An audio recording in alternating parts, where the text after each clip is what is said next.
Good morning, families. I am Mrs. Barrera, and welcome to the Project Lead the Way Computer Science for Innovators and Makers class. A little bit about me. I've been teaching since the year 2000. I first taught fourth grade, and I've been at Doty since 2009. Over the years, I've taught all sorts of students, ELD, RSP, GATE, all sorts of kids. I've graduated from Cal State Fullerton with a degree in child and adolescent studies. I have a credential from Cal State Long Beach in multiple subjects. I also have a master's degree from Cal State Long Beach in educational technology and leadership in media with a librarian services credential. I also have two golden doodles. The white one is Bunny, the brown one is Lola. Your kids might be talking about those too. I have a son named Jared. He recently finished college and he used to be a knight at medieval times. He's now becoming a personal trainer and physical therapist. He's a really fun kid, so I might talk about him. He might join a Zoom every once in a while as well. My husband does lighting in the movie industry, so on occasion that comes up. A little more about me is I just absolutely love teaching. I love to travel and get more experiences. Animals, music, movies, books, art, they're all wonderful things I just absolutely love. And of course, the day wouldn't be complete if I didn't crave sushi or chocolate. Here is a virtual room that kind of reflects my life. Your child might actually make something like this in our class, and I would explain how in the world your kids can do that. When you have this PowerPoint presentation, you're welcome to click on these links. They explain the computer science program in general. Here's two more that explains the computer science pathway within the Project Lead the Way company. In our course, we'll be talking about the history of computers and technology, how technology is used in our current digital world, digital citizenship and being a person within the internet and being respectful. We will touch upon the maintenance of equipment, understanding and building apps, and some other basic coding and programming features. We would have a grade in any of these topics. Students might work in any sort of configuration. Of course, they'll work independently, possibly in pairs or in groups. This year, we'll be doing that digitally, of course, so we will use technology. And depending on the way that the world goes nowadays, we might be able to use no technology in the classroom. Who knows? And again, grades could be given in any of these configurations. You probably know by now that Canvas is our learning management system, also known as an LMS. On Canvas, students would be able to get their assignments, connect with Zoom, turn in their work, contact teachers, and a bunch of other features. So Canvas is definitely something that kids and parents should get familiar with.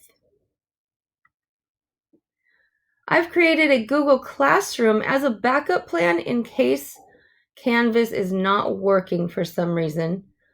I will not load everything into Google Classroom unless there really is a problem with Canvas. And here are this year's codes.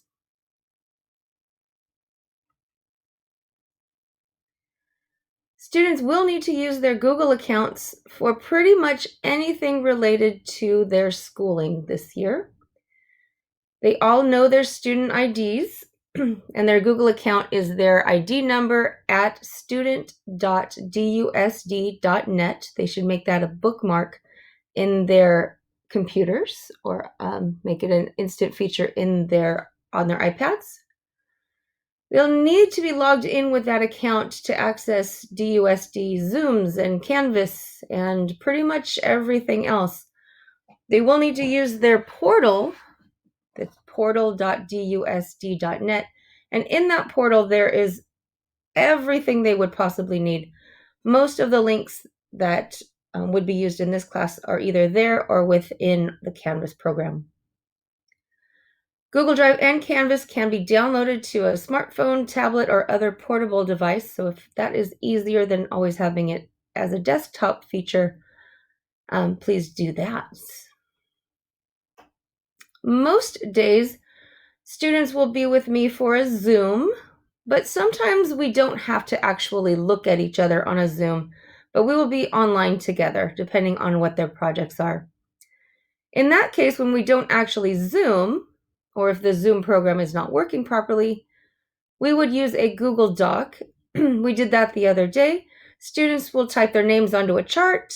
There's a column for students to type any questions or comments, and I would reply in real time in my column. Wednesdays are a very short class period for us. As kids get used to that very short class period, we probably will not Zoom and we will use the interactive Google Doc instead. Most of the times, the way this class works is that the kids have a large project to work on and they just need time to work on it. And the Zoom doesn't necessarily help them unless they have a specific question, which they could ask in the Google Doc, or they could contact me directly through the Canvas inbox email program. Here's our schedule this year. If your student is enrolled in period 3, it's in red. And if your student is enrolled in period 6, it's in blue.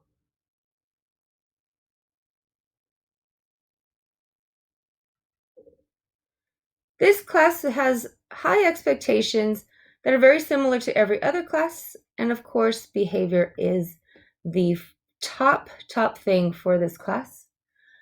And students are expected to complete assignments, write information in their binder, or keep it in their calendar. They need to be ready for our online class, prepared, sitting properly, ready at a desk, not eating, that sort of thing. They need to follow proper online etiquette, which they absolutely should know by now. Of course, as in any situation, whether it's in live class or online, they need to respect themselves and each other, seek help when they need it, and just try their best. That one is really important because in this computer science class, things can get very difficult. However, as long as they're trying their best, even if the activity doesn't work out the way they wanted, they could still get a high grade. If there is a behavior problem, I would of course try to warn that student to get back on task, but they may just be removed from the Zoom class for the day and a parent contact would be made. If things get very terrible, I would contact the dean. If you need to communicate with me, not a problem. Just email me at jbarrera@dusd.net.